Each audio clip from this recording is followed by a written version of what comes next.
Hello everyone, and welcome to my Sister Wives For You channel. I hope everyone is having a wonderful day. Before we begin, please hit the subscribe button and give this video a thumbs up. Finally, after years of whispers, suspicions, and a brewing storm of marital tension, the shocking truth exploded into the open. Robyn Brown, the once perceived innocent and dutiful wife of Kody Brown, allegedly embezzled all the property, drained the accounts tied to the sister wives' legacy, and kicked Kody out of the house in a move that not only stunned the family, but sent shockwaves through the fanbase who had been following their messy polygamous saga for over a decade. And the way it all unfolded was nothing short of a soap opera with real-life consequences.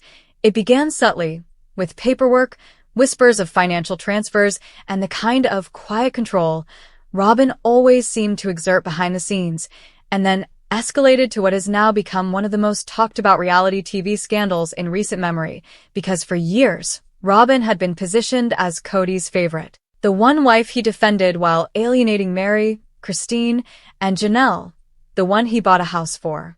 When the others were left floundering, the one he supposedly sacrificed everything to protect, and yet, ironically, in a cruel twist of fate, it was that very favoritism and trust that gave her access to everything, from Kody past deeds to bank accounts to trust funds, and as the other wives walked away, Robyn's grip tightened, until suddenly Kody, who once strutted around as the alpha patriarch, found himself cornered in his own narrative, blindsided by the woman he thought would never betray him.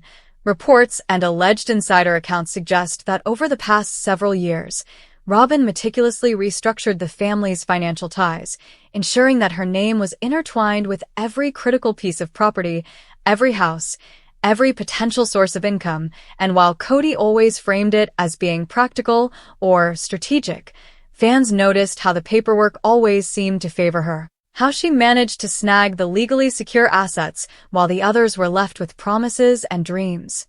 And now that the dust has settled, the picture is brutally clear.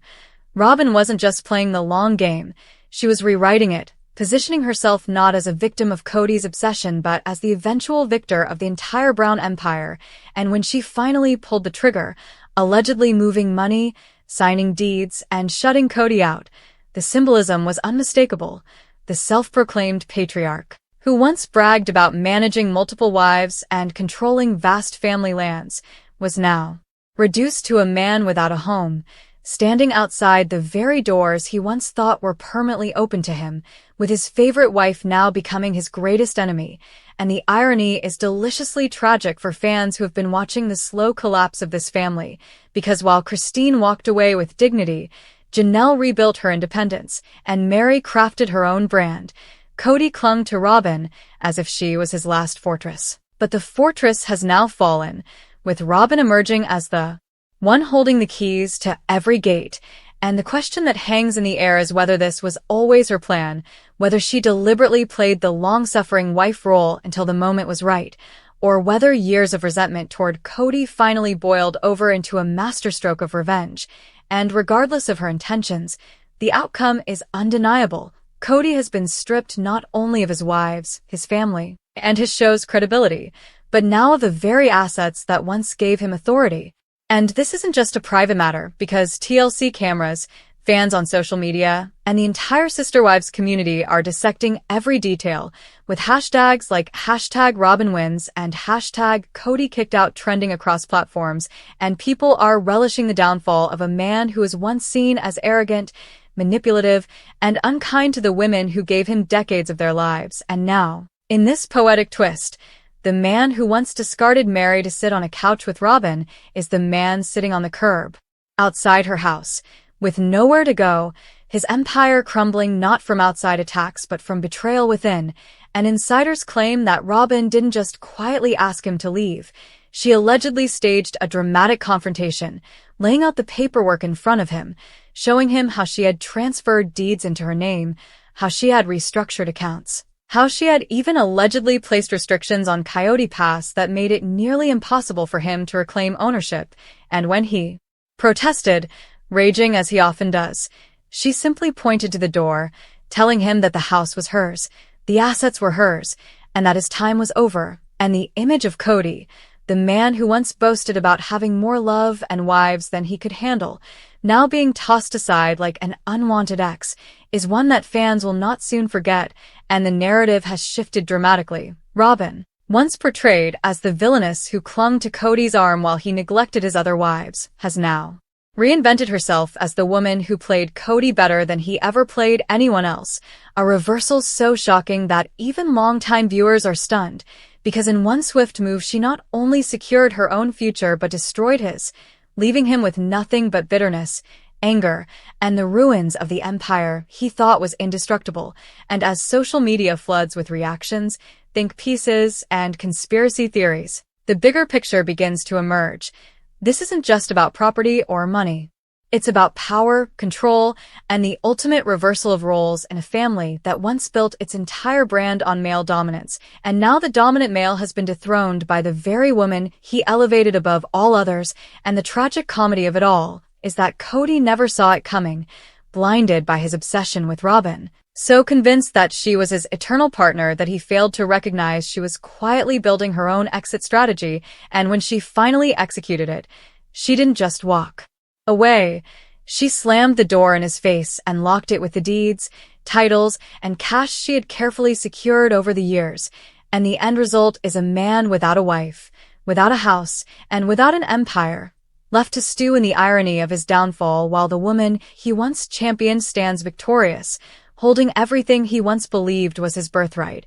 And as the dust continues to settle, fans can't help but wonder whether TLC will capture this downfall for the cameras, whether this will be the explosive season 19 climax, or whether Kody, too humiliated to face it publicly, will retreat into silence. But one thing is certain: the story of Sister Wives has entered its most shocking chapter yet, and for once, it's not the wives who are left broken. It's Kody himself, undone by the very person he trusted most. And the whispers of betrayal that have been circling Robyn for years are no longer whispers. They are thunderclaps of vindication, proving that in the end, the so-called favorite wife was not just a participant in Kody's empire. She was its final architect and its ultimate destroyer. Robyn was seated at the dining table, which was made of polished mahogany, and her fingers were tapping the surface in an irregular rhythm. It was too quiet in the home, the calm that comes after a storm. Once a representation of solidarity and common aspirations, the expansive estate now seemed like a hollow shell. There was a noticeable lack of Kody. His presence no longer filled the gaps between the complex dynamics of the family, his boots no longer clogged the entryway, and his loud laughter no longer reverberated through the hallways. Robyn had seen to that. Kody was gone, the accounts were empty, and the paperwork were signed. She had an odd mixture of relief and discomfort for the first time in years. This was not always the case. Hope, ambition, and a common goal of creating something wonderful together were the foundations of Robyn and Kody's narrative. They had first met in a dusty little village where the unrelenting sun seemed to kill dreams. Kody had a way of making others believe in the impossible with his exuberant demeanor and unending optimism. Robyn, who was shrewd and practical, was attracted to his enthusiasm. He seemed like a collaborator who could make her well-thought-out plans come to fruition. Together, they created a home, a company, and a life, a vast estate that made their neighborhood envious. Their masterwork was the property. A vast compound with a main home, guest cottages, and carefully manicured gardens. It was tucked away on the outskirts of town. They had invested all of their time, money, and hopes in it. Robyn's careful planning made sure every detail was ideal, while Kody's charisma attracted investors. The house was a statement rather than just a place to live. It held family get-togethers, community events, and extravagant parties. Kody and Robyn used to think they were untouchable there, where their kids played through the hallways and friends chuckled over wine. However, fissures had already started to appear beneath the surface. Once his greatest strength, Kody's charisma turned into a problem. He handled money carelessly, making agreements without first talking to Robyn and guaranteeing returns that were unattainable. The person who had always kept the books balanced, Robyn, became irritated. She saw the empire they had established on the verge of disintegrating. Once contagious, Kody's optimism now appeared irrational. He refused to accept the growing debt, the unpaid bills, and the beginning doubts of the investors. Kody consistently responded, "It'll work out," despite Robyn's attempts to reason with him. "It always does." It was unsuccessful. When a significant investor withdrew, citing worries about Kody's poor management, it was the first indication that something was wrong. Kody had dismissed Robyn's warnings regarding the trade, claiming he could manage it on his own. The consequences were disastrous. They suffered a large capital loss, which had an impact on every aspect of their business. The formerly immaculate estate started to exhibit signs of neglect as workmen stopped showing up and bills went unpaid. The mansion that had once been their pride and delight became into a reminder of their shortcomings as the paint faded and the plants grew out of control. Robyn became resentful after becoming frustrated. Late nights juggling budgets, many meetings with creditors, and the continual pressure to keep things together were just a few of the sacrifices she had made for their shared ambition. Kody, however, didn't appear to realize how serious their predicament was. He kept throwing lavish parties, using money they didn't have, and entertaining guests with tales of his future prosperity. Robyn saw their future slip away, their credit lines max out, and their savings go. She started to view Kody as a liability rather than a collaborator.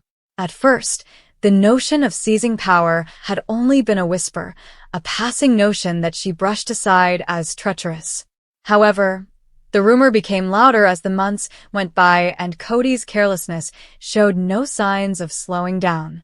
The person who had always handled the money and was aware of every penny's whereabouts was Robyn. She was in possession of the contracts, the deeds, and the finances. She may take action. So she did. It began modestly. Robyn started moving tiny sums from their joint accounts to a different account she had set up in her name. She defended it as a safety net, a means of safeguarding their remaining assets. However, Kody's acts also became more unpredictable as her behavior did. She changed records, misdirected payments, and falsified paperwork. She covered her traces with the same care and attention to detail that she had once used to establish their dominion. It was already too late when Kody realized something was wrong. The altercation took place on a soggy Tuesday night. With a flushed face and a bank statement in his palm, Kody ran into the dining room. His voice trembled as he screamed, "Robyn, what the hell is this? Where's the cash?" Robyn did not recoil. She had been ready for this. "It's gone, Kody," she said steadily and calmly. "You used it up. You wasted it on parties, terrible deals, and unfulfilled promises." Kody's rage turned to incredulity as his eyes grew wide. "Are you pointing the finger at me? Robyn, we developed this together. You can't just—" "I can," she cut in, her voice icy. "And I did.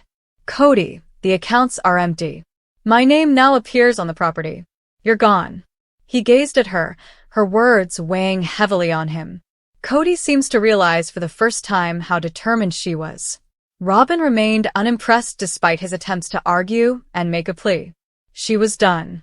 Kody was gone the following morning, his possessions crammed into a single suitcase, and the house's locks were changed. Robyn experienced an odd mixture of relief and remorse in the days that followed. She now owned every inch of the house. Her footsteps reverberated in the quiet as she moved through the deserted rooms. Even though the once vibrant gardens were overgrown, she could still see potential in them. In a way that had never been possible before, she could rebuild, start over, and claim the estate as her own. It was a bittersweet victory, though. The once vibrant mansion felt like a cemetery. Everywhere you looked, you could see Kody's memories, a constant reminder of what they had created and what she had destroyed. Robyn pushed herself into the process of taking back the land. She started to restore the mansion to its former splendor, recruited new contractors, and settled the most urgent bills. She was resolved to show that she could succeed where Kody had failed and that she didn't require him. However, the isolation was suffocating and the job was exhausting. Once so consumed by their triumph, the society now murmured about her treachery. Robyn found herself alone in the home she had worked so hard to maintain when friends stopped calling and invitations stopped coming in. Robyn's determination grew stronger as the months stretched into years. She gained a reputation as a clever entrepreneur who could make a losing venture profitable.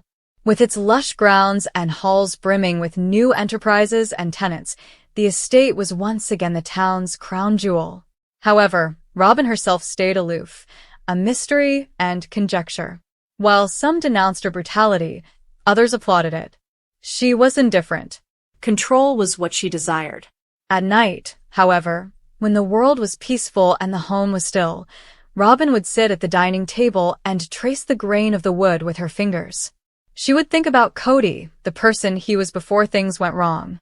She questioned whether he missed her or hated her, as well as where he was and what he was doing. She questioned whether she had made the correct choice, or if she had only exchanged one type of incarceration for another.